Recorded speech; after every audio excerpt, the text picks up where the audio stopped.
The term being a product of its time is something we typically use when we're talking about problematic media.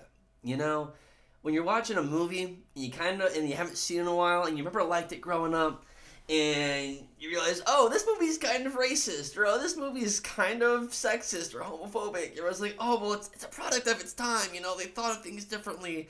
And it's usually spoken in like defense of problematic media that aged poorly. Or maybe it wasn't even non-problematic when it came out, but people make excuses for it. Oh, it's a different time back then, right? However, in 2025, I think we can use the term product of its time to refer to something a little different in the topic of today's video. Some things in 2020 were weird. A lot of things were weird. We were inside, couldn't go out, and a lot of the things that we as people like to do require us to interact with people face to face. So a lot of things came of that. People started making their own bread, playing a lot of Among Us, playing a lot of Animal Crossing, and seeking that community. And that sort of sentiment of yearning for a community spread to pretty much all the media you can think of. Any medium of something being produced, you can find that being sought after. In the book world, one of the big things that came of that was the cozy fantasy genre. Travis Baldree released Legends and Lattes, which is a great book, and still is a great book, and holds up. Travis Baldree is an amazing writer. He actually just released a book this year, which we'll talk about soon, that I really enjoyed. The book followed the main character, who was a retired adventurer seeking to open her own coffee shop in a town that didn't have that, and the entire plot was basically the struggles of her starting her own small business and becoming part of the community and interacting with regulars and building something from nothing, and the fear of having that taken away from her and the fear of failure. Did I say that? Whatever, it's early.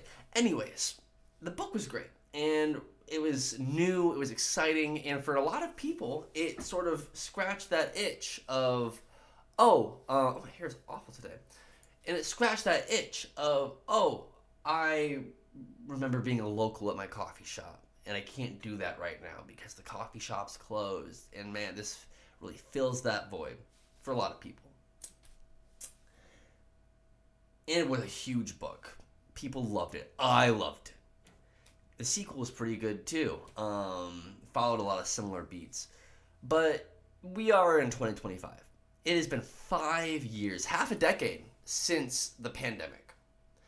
And since lockdown and all of that. Do we have a need for cozy fantasy anymore? Are we moving away from that, or should we move away from it? That's what I want to talk about today. My name is... Oh, my hair is awful. That's not my name, though. My name is Robin. I go by The Eclectus or The Eclectus Familiar on most of my platforms. If you want to find me, I'd recommend just checking the link tree in my bio. But enough of that. Let's talk. Now, the reason I want to talk about that, in a previous video, I mentioned, I want to talk about all the books I read this year. Let's talk about the worst book I read this year. Can't Spell Treason Without T by Rebecca Thorne is a book. It is a book in the sense that there are pages with words in them that make a coherent enough plot to where you can read it as a novel. It's bad. It is really bad, and there are somehow 3 sequels. Now, I picked up that book as a recommendation. I was telling someone how, man, I really liked Legends and Lattes. I loved Legends and Lattes. And I haven't had a book made me feel the same way since. To which this person tells me, well, I've never read Legends and Lattes, but I know of it. And I read Can't Spell Treason Without T by Rebecca Thorne. And I enjoyed that, and I've heard they're similar. I do not know how that person enjoyed that book. The book follows the 2 main characters, one of them being an all-powerful wizard, the other being the captain of the guard to the queen, evil queen. And they run away together to make a tea shop. in a remote mountain town. And they are worried about the queen finding them and killing them, right? The, it's not a good book.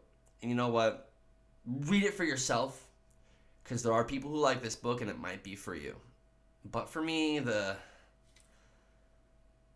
book lacked any real character growth throughout. The characters are very caricature-ish, even the main ones. The main characters, who are supposed to be in love, have no chemistry whatsoever. The plot, really, there's no struggle. Every problem in the book, aside from the main problem of the evil queen, which is a non-problem throughout the book, every problem gets solved within a page. Like, there is no overarching reasons to get invested in the book. But that's... I'm not just here to shit on the book. Again, read it for yourself. Listen to the audiobook. I don't know. Check it out from your library. This book is a cozy fantasy book. And it's not a good cozy fantasy book, but it's a cozy fantasy book. And it made me wonder, has cozy fantasy, are we past the point where we really need cozy fantasy as a genre? Is cozy fantasy just a product of its time that is just gonna become a relic of 2020? I think the answer is kind of yes, okay? I don't think the answer is straight yes. I think we're still gonna get cozy fantasy books. I think the appeal is still there, because quite frankly, a lot of people still can't really find that community they're looking for one reason or another, due to lack of ability to travel throughout your community. With some people have a hard time connecting to people, and that's something that is a barrier for them. Or some people are just in an area of the country or in a town that is not accepting of them and their lifestyle, to the point where they can connect to other people. There's a plethora of reasons, okay? Whereas the pandemic affected everybody, those reasons only affect some people. And for those people, cozy fantasy might be great. However, it has definitely lost its mass appeal, in the same way that not everyone's playing Animal Crossing and Stardew Valley the way they used to be. It's... Why would I... And I've actually had this, where people recommended me, cozy media, where it's like, oh, if you play this, it's like you can pretend to be a regular at a bar. And I'm like, why would I pretend to be a regular at a bar when I could just go and be a regular at a bar? Why would I pretend to make a garden when I could just make a garden IRL? And a lot of these things were things we could not do in 2020, which we can do now. And I think there is a general shift going away from these cozy books and these cozy media as we get further and further from the pandemic from 2020. And I think this is reflected, actually, and funny enough, Travis Baldry's work. Because Travis Baldry released his third book in the Legends and Lattes series recently. Brigands and Bread Knives. I just finished this about a month ago. And I have thoughts. I definitely have thoughts. I think it's a really good book. I think it's not as good as Legends and Lattes, but the second book in the series, Bookshops and Bone Dust, or it might be the other way around, I think it's stronger than the second book. Because the second book, for me, kind of just felt like a rehashing of the first book with a few new names and stuff. But I went into this book blind. I did not know what the plot was going to be at all. I just assumed, hey, it's probably going to be like Legends and Lattes and its sequel. But hey, I like those books, so I like this one. This book is not cozy fantasy at all. This is just traditional fantasy. It's actually the exact opposite of cozy fantasy. It's someone who lived a cozy life who found it's no longer working for them and goes on this, accidentally, but goes on this grand quest and kind of discovers, listen, I want to do more than just live this cozy life. It's not for me. It's for some people, but it's not for me. That's pretty much just a traditional fantasy story, hero's journey, yada yada, but Very different from Legends and Lattes, which is I lived this exciting life and now I want to settle down, which is what a lot of cozy fantasy is. And the book is great. I mean, Travis Baldree has really fun dialogue. I think he tells very fun and engaging stories, and I highly recommend it. Read the first two books though, because it is a sequel. You know, like you're gonna be confused about a lot of the characters in this book if you have not read the first two. Recommend it though. Recommend all three of them. And I think I kind of realized there when reading that book, maybe I never really loved cozy fantasy. Maybe I just loved Travis Baldree. You know, and I started reading a lot of like reviews on cozy fantasy books, and a lot of the things were like, oh, I came in expecting Legends and Lattes and didn't get that. You know, and I think Travis Baldree kind of just has a good cozy voice. And I think he's trying to move away from cozy fantasy from the looks of it. You know? And I think there's not...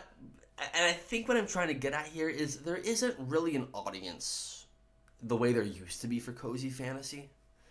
Because a lot of people, and I'm not saying everyone, but a lot of people have gotten to the point where what they needed to get out of cozy fantasy and out of cozy media, they are able to get that in their day-to-day life. I'm not saying everybody. I'm not saying there is no audience. I'm just saying the audience has diminished. It is no longer a mass appeal. I think, cozy fantasy has lost mass appeal. It has not lost appeal. And I think it's the kind of thing where people will pick up a book of it and read it every once in a while. But it's no longer the point where people are collecting cozy fantasy. There are people out there, I'm sure who are. But the number... People are able to seek community out in a way they weren't able to during 2020. And it is not the same as pre-2020, of course. But it's not the same as 2020. And I think every genre has a place somewhere. You know? But in the way that romantasy became big is not the same way that cozy fantasy became big. Because cozy fantasy is a product of its time, like I said earlier. That's not a bad thing. In fact, I think it's a really interesting look into a different time, that different time being 4 years ago.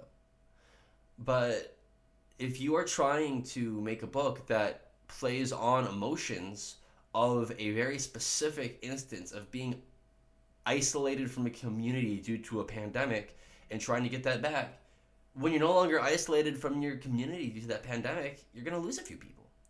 And I think these books should be made. I'm not saying, oh, we shouldn't make cozy fantasy. I'm just saying that the audience probably isn't there anymore in the way that it used to be.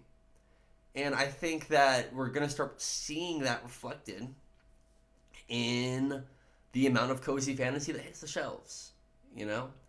I think we're already starting to see it fade a little bit, but I think it's going to become pretty scarce in terms of new releases. But that's just my opinion. I could be wrong. Maybe there is still a much larger appeal that cozy fantasy has that I'm just not seeing. You know, do you read cozy fantasy? Are you still reading cozy fantasy? Do you think it's sort of lost its appeal over time, or has it maintained its appeal, or hell, has it even gone up? Leave a comment. I am more than intrigued. But until then, I'll catch you all later, and you take care.